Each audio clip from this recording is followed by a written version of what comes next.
Welcome to Manhwa Recaps, spoilers ahead, watch out, and take care. Huge shout out and special thanks to the channel members. The series starts by showing us a crazy monster, and how the Earth in year 2045 is in some crazy war. We see one man getting his head cut off, and another getting turned into a donut. While they all realize how helpless they are in the face of this monster, one of the men completely accepts his fate and looks down at the floor, wondering if this is the end. The monster goes to finish him off before he gets saved by someone else who cuts apart the monster. It seems surprised, but recognizes him as a threat, so changes its target priority to him. He easily stands his ground, deflecting all of its attacks, dismembering the tentacles that fly in towards him. He then sidesteps a big swipe, but it's what the monster wanted, as it goes to swing down straight at his head. But he stays calm and blows it apart with his pistol, and tells the man to get up, as they are going to keep moving.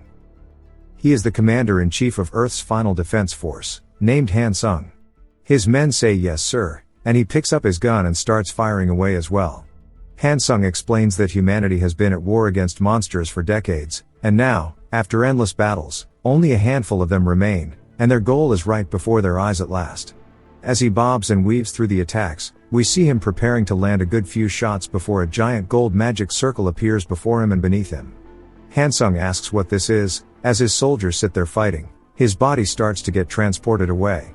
His soldier turns, looking for him, only seeing his gun on the floor. Han Sung then hears a voice telling him to heed their call, as we see him chained up, staring at a group of cloaked people. They say they never imagined they'd actually succeed, and this is the otherworldly hero they've heard about. Han Sung asks what's going on, wondering where he is, and an old man welcomes him to the Empire, saying that while they're aware this is sudden, they need him to defeat the Demon King and save their world. Han Sung asks what the hell he's even talking about, asking where he is and who they even are, as he's meant to be in Korea. The old man tells him to be quiet as he unleashes the golden aura that's chained up around him, and uses the oath of restraint to stop him from speaking. Han Sung begins to get shocked, and the old man tells him not to resist. It will not harm him if he obeys while he is still being civil.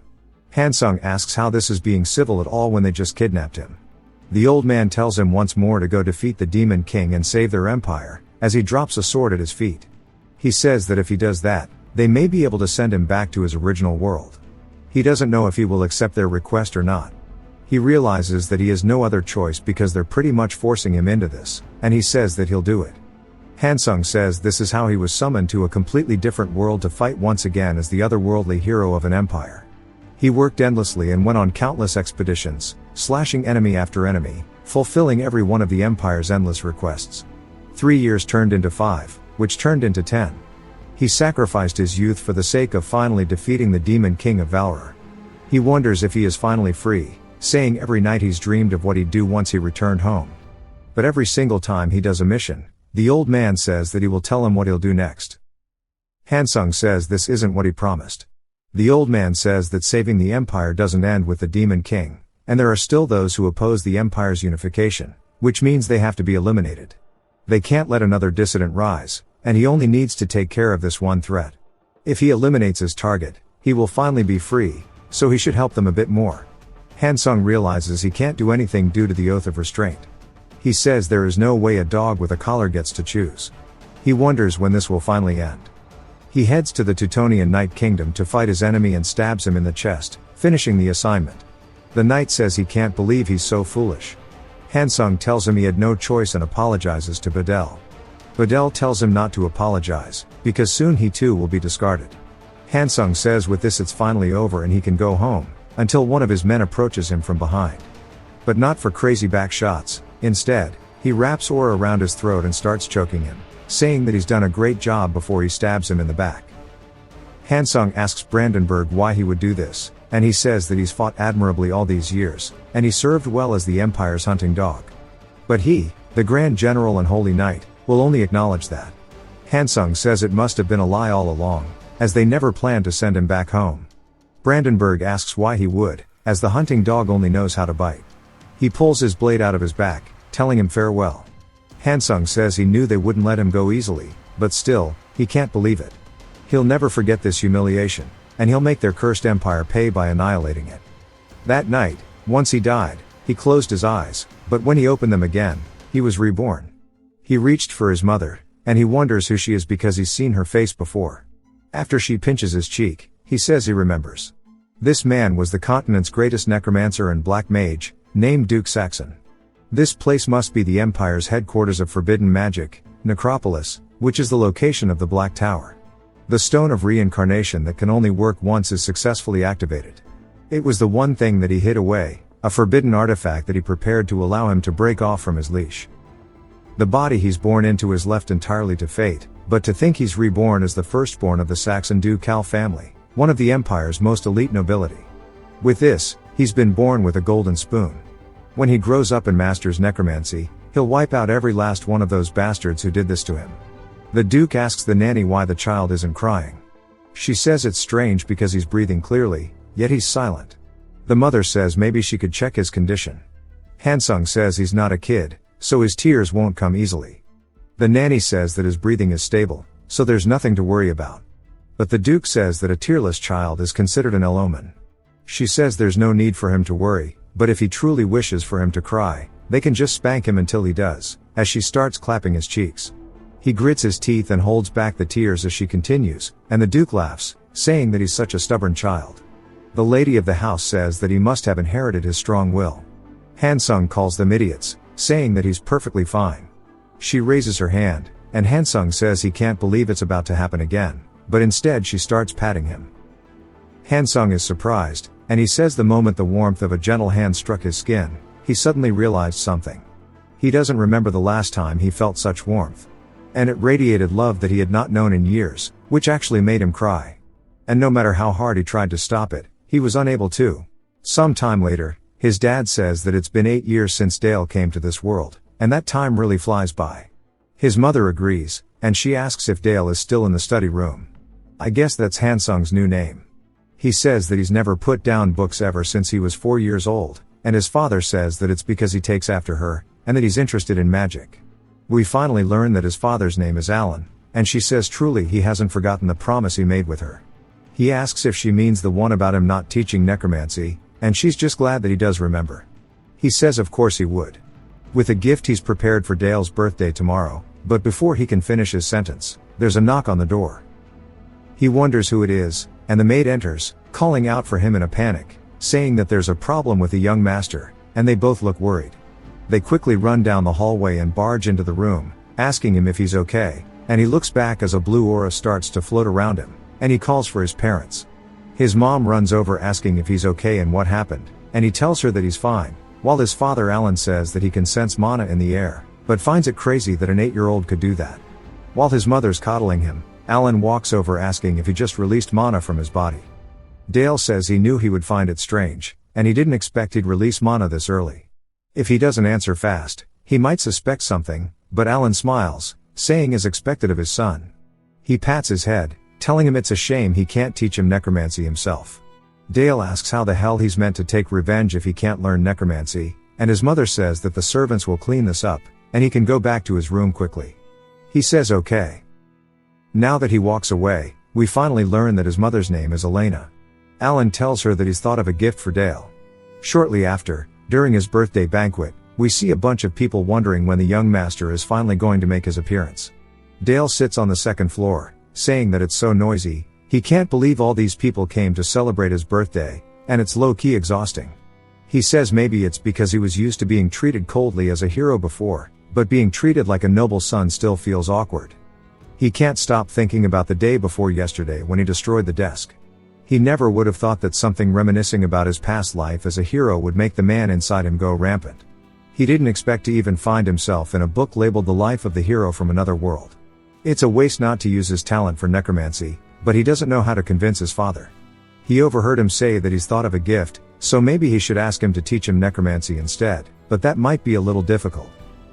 His mother then enters saying that they've kept him waiting, and tells him happy birthday. Dale just asks who that is behind her, and she tells the person to greet her son. She introduces her as an elder of the Blue Magic Tower, as well as a master of water attribute magic. Her title is the Enlightened Demon, but her name is Sephia, and she will be his teacher. She says she looks forward to working with him, and Elena tells him once more happy birthday. Dale says he's crazy that he's getting an elder of a magic tower as his master, which means that water magic is focused on defense and disruption, meaning his mother really doesn't want him to learn dark magic. Sephia asks if she can speak with him privately for a moment, and Dale says sure. They head outside, and she says that he may have already heard, but she was told to only teach him water magic, and he must be disappointed because she can tell he wants to learn something else. He asks how she could tell, and she says of course he would want to learn necromancy just like his father. However, the conditions of the Duke's marriage are known across the empire. When she was courted by Alan, she feared his infamy. To reassure her, he promised never to pass his dark arts to their child. She remembers their wedding, where the elders of the Dark Magic Tower wore white instead of black clothes. Since that vow was made, learning dark magic immediately became difficult, but she'll persuade Elena somehow, asking Dale if he will follow her guidance. He asks if she doesn't find necromancy distasteful, as she's an elf who values the law of nature, so reviving the dead must be weird.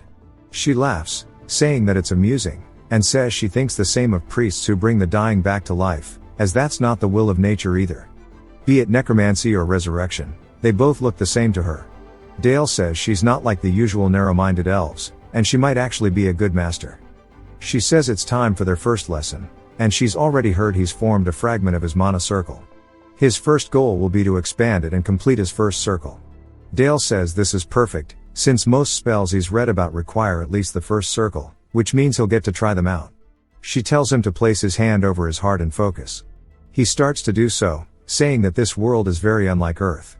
It's fully abundant in mana, but unless you're an ancient being like a dragon, you can't handle raw mana directly, which is why humans require a filter, otherwise known as the mana heart circle. He needs to gather the scattered fragments around his heart and assemble them, and make them rotate steadily. He laughs, saying that the circle is like engraving a mana flow path into your heart, and it's just as his master said. She tells him to carefully rotate it around, and it'll usually take a month, so not to rush it. He says he doesn't think that'll be the case, because he just did it, and demonstrates it. She looks dumbfounded, saying that if he just did it after a few minutes, he might just be a natural-born prodigy. She asks if he can even release mana through it, and he says he'll try. Normally, even releasing mana through the circle is difficult for beginners, but he couldn't avenge himself in his previous life with just that, nor could he catch up to the Duke. He could only wield battle-type destruction spells carved into his body with magic engravings. This time is different though. He inherited the talent of the Dark Magic Tower Master himself, meaning his body accepts mana naturally, and maybe he can learn not only water magic, but other types as well. He says he needs to focus and draw mana in, guiding it to his fingertips and forming it. He imagines himself wielding a pistol, saying that he'll use this to pierce the Empire's throat, as he makes an ice bullet. Sephia says normally mana collapses when released from the body, but he's crystallized it into a proper complete ice bolt. Dale says he focused on maintaining its form, so its power is probably going to be lacking, as he shoots it forward toward a tree. There's a bright light followed by a crazy explosion that completely shatters the tree. Sephia looks over, surprised. She says that it pierced straight through the wood, and this level of precision isn't something an 8-year-old should be able to achieve, and she wonders just who the hell this kid is. She walks over and looks at the tree, saying that she thought it would be at the level of moving mana at best, but it turns out the ice element has been included during the mana release. It was basic magic, but for him to display magic that absorbed the chill nearby so perfectly is insane. Dale walks over, asking if he did something wrong. She smiles while staring at him, and says that the intricacy of the magic formula is far beyond something a child should be able to create. It takes rotation, and acceleration, and congestion. The magic included the 3 formulas known as the golden ratio of military magic. Him being able to project, and cast such a spell, is just absurd. Dale asks if anything is wrong, and she says that it's nothing, and she can see why his father will find it regrettable, and we hear him asking her later why she can't teach him. If he reached the first circle within only a few minutes, then she should certainly be able to, but she says that as soon as he reached it, he used a perfect lethal spell on the spot. Alan looks surprised, and she says it was hard to believe that an 8-year-old child casted it. The military magic formula was used in its creation, and it was a perfect golden ratio. Alan asks if she's saying that because she's part of the Blue Magic Tower which pursues non-violence, that she can't teach him. She says that's not the case, and if anything, she feels a strong urge to guide him to the right path. Alan asks what the problem is for her decline, and she says that it's the noir magic of the Lord Noir, which is the Dark Magic Tower. Alan looks surprised, and she says that it seemed that Dale already possessed magic he wanted to learn, and she's heard about his love story, and while she respects the promise he made with Elena, that does not give him the right to decide his child's future, especially if it's someone with such great talent, such as the young lord. Dale tries to overhear their conversation, but can't hear a damn thing. He sits outside, saying they must be talking about him, and he didn't expect his first spell would show such power, which made her really surprised, and he'll have to put more care into controlling it from now on. He sighs until he hears a man calling out to him. He immediately gets excited, calling out to his uncle, Helmut. Helmut asks what he's doing here, and Dale says he wants to know where he's been. Helmut says he's been away to fulfill his duty of protecting the family, and to defeat scary monsters. Dale says he must have been in the dungeon. In this world, the emergence of dungeons, and the overflow of monsters, is a grave matter for any territory. Since the time when the Demon King was still alive, monsters descending upon civilian areas have always caused a lot of trouble, and that's why the knights of each domain primarily devote themselves to clearing unexplored dungeons within the Demon King's territory, and eliminating monsters that have overflowed through dungeon breaks. In particular, the situation in their duchy is several times more severe than in other territories, and the reason for that is him. After his past life defeated the Demon King, the Duke was ordered to make the Demon King territory into a territory of the Empire by subduing the monsters that reside there. Dale tells his uncle Helmut to watch out for himself, and Helmut asks what he's talking about, before Alan exits, saying that he seems to be in good health. Helmut greets him, and Alan says he appreciates his hard work in the recent dungeon raid. Then Elena comes over as well, and Dale wonders what she's doing here. She sees him, saying that she's heard he's reached the first circle, and she's so proud of him. Alan as well congratulates him, saying if there's anything he'd like to tell his father right now. Dale says that if he asks him to teach him necromancy, he might look too cunning, and he says that he wants a little sister, making both of his parents blush. They say they'll try their best, and Dale says he's excited for it. While Helmut and his boys try to hold back their laughter, the rest laugh at him. That night, Dale says trying to act childish at this age is just too much damn work, and he feels tired because he used magic. When he goes to bed, he's instantly having a PTSD dream of Brandenburg telling him it's good to see him again. He says that he sure is sly, to think he'd grow soft this easily, asking if he was happy to have a great house with loving parents, and surely he's not thinking of revenge, because the Empire will find him, and they will keep searching for him, and end him until all of his traces are gone from the face of this earth. He wakes up in a cold sweat, as his mana is swirling violently. He says it feels like his heart's about to explode, and this is the mana rampage that he's heard about. He exits his room, clenching his chest, saying that the Empire won't let him go until the end. He makes his way outside, saying that he thought it would get better if he got fresh air, but it's just getting worse, and worse. Sephia says he seems to be in a tough spot. She then starts to release aura mana from her hand, saying he's such a talented child, but she can't help but feel a sense of danger. She puts her palm on his chest, saying once malice takes over the child's magic, it'll be irreversible. And she starts to correct his flow of mana to get rid of the rampage. Dale looks down, saying it's actually gone, and then she calls out to him, telling him that the essence of magic is the mirror of his heart. That is the reason why each mage has different individuality, even though they might use the same magic, and his talent in his magic is taking other people's lives. It's a very dangerous talent, and that is exactly why she finds it fortunate that she'll be the one teaching him. She hands him a necromancy magic tome, and she says it may be fate that she'll be with him from now on, and tells him happy birthday. He instantly starts hugging her, and she says that he sure is a needy one. Sometime later, outside the northern gate plains, Dale is looking around, and asking if they're here for the rabbits. Sephia says they are, and that he needs to recall the times he went hunting with his father. He says okay. He starts to prepare his magic. The rabbit notices it as well, but it's too late. As Dale rears back his fist, he yeets it forward, exploding the rabbit in a single strike. Sephia says despite taking a life, his hands do not waver, and says that even if it's the same spell, its form varies infinitely from mage to mage, and asks if he knows why. He says that he doesn't. She educates him, saying it's because one's magic is ultimately a mirror reflecting their mind, and materializes what lies in your heart through mana particles. Therefore, magic inevitably reveals the landscape of your inner self. He wonders if this is a bad thing, and she says terms such as firewall are merely stepping stones of imagination to solidify a mental image.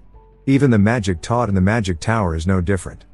The red magic tower values order through strength, and the blue values order through harmony, and each magic tower's philosophy is projected into the form of their magic. The philosophy emphasized by each magic tower forms the foundation of their magic system. Besides the red and blue, there's also the black, and white, and green magic towers.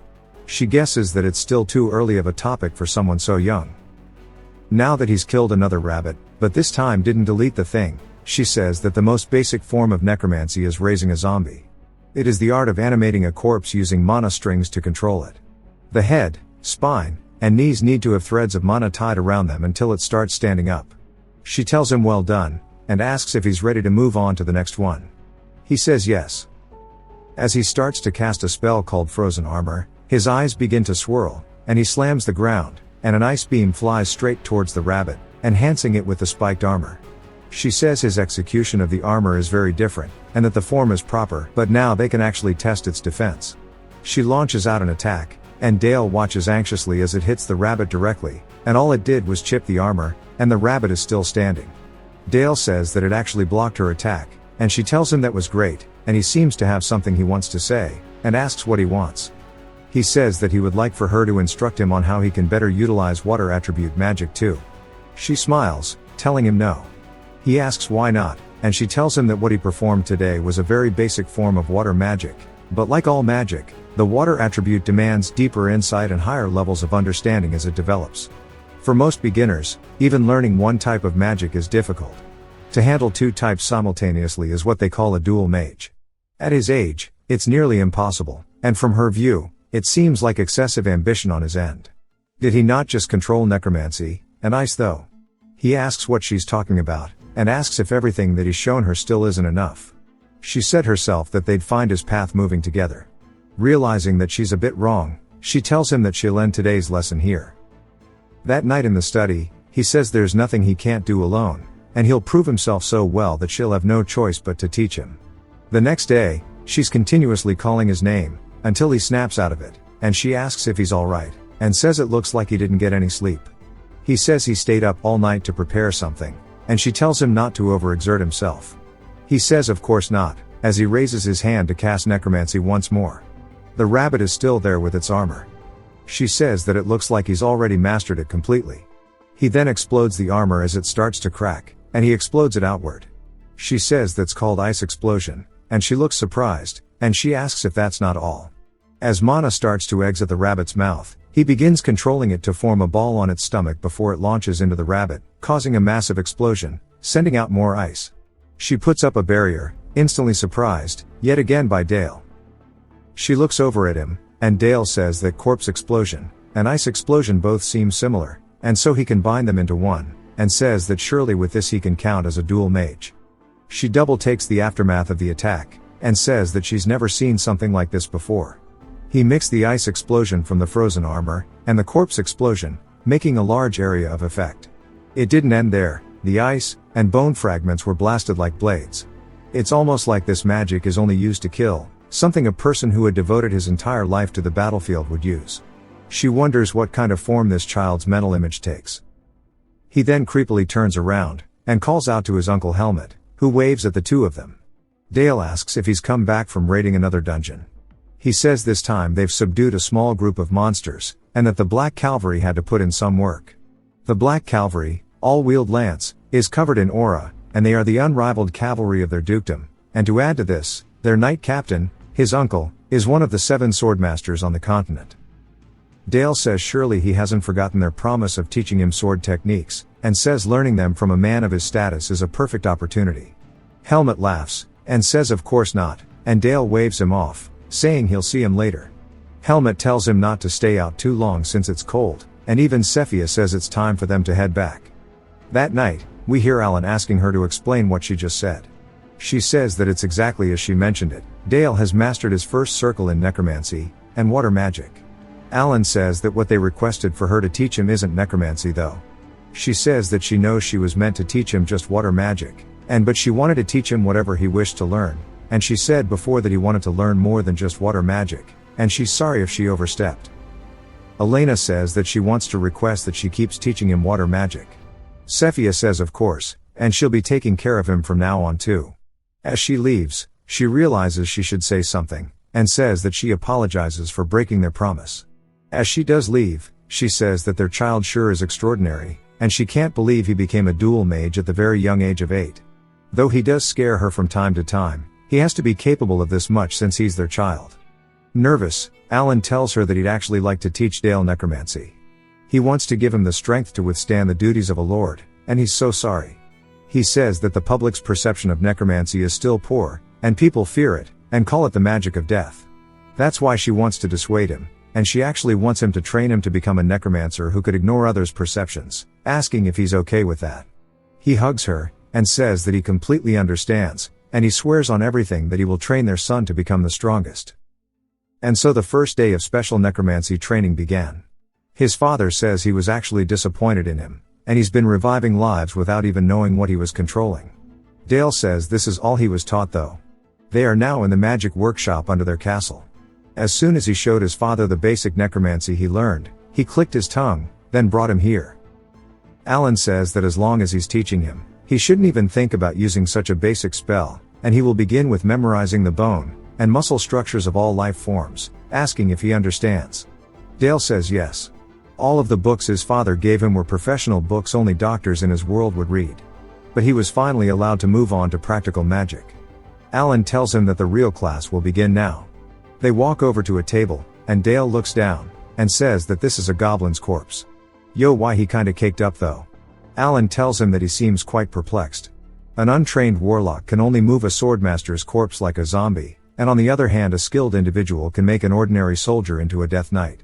In front of him is an ordinary undead soldier, asking how he will move it. Dale stretches his hand out towards it, and begins to release his mana. He says unlike a rabbit, which is small in size, and only has a number of bones, a goblin is much harder to control since it's bipedal, and he has to tie it up with many strings. One of his mana strings breaks, causing him to lose control of it. He says that it's like trying to control a super complicated puppet, and maybe it was a mistake to use post-mortem rigidity to increase its defense. Its joint muscles have stiffened up, and now he can't move them. He wonders what to do in this situation. His father puts his hand on his shoulder, and says that though it was a good idea to harden his body by accelerating the post-mortem rigidity, but the side effect is that it limits the movements of the corpse. He tells him to watch carefully, and he starts to use his mana as it begins to wrap around the goblin. Specifically, it starts entering through its rib cage. His father explains that originally rib cages are meant for protecting one's internal organs, but there's no need for that to be the case anymore since it's dead, as he starts to make it shoot out through its arm. Alan tells Dale to understand the target structure, and alter them to their needs. Dale is just surprised that he never thought of anything like this, and his father tells him that this is the foundation of black magic. Dale tells his father that there's something else he wants to learn, and that is the mindset of the Black Magic Tower. His father smiles, and asks if he means he wants to learn the truth. The truth always exists within death, therefore they must understand the weight of life to reach the truth. He recalls his past life, and how he had someone begging him to be spared, and they were groveling in front of him, and still he raised his sword into the air, even though they begged for their life, he still cut their head off anyway. He snaps back out of it, and his father asks if he's alright, saying he doesn't look good. He tells him that he's fine, and he mentally repeats it over and over. If you've watched till the end, comment, Shabu, to let me know. Subscribe for more videos like this, leave a like or a comment to help the channel out. Thanks for watching.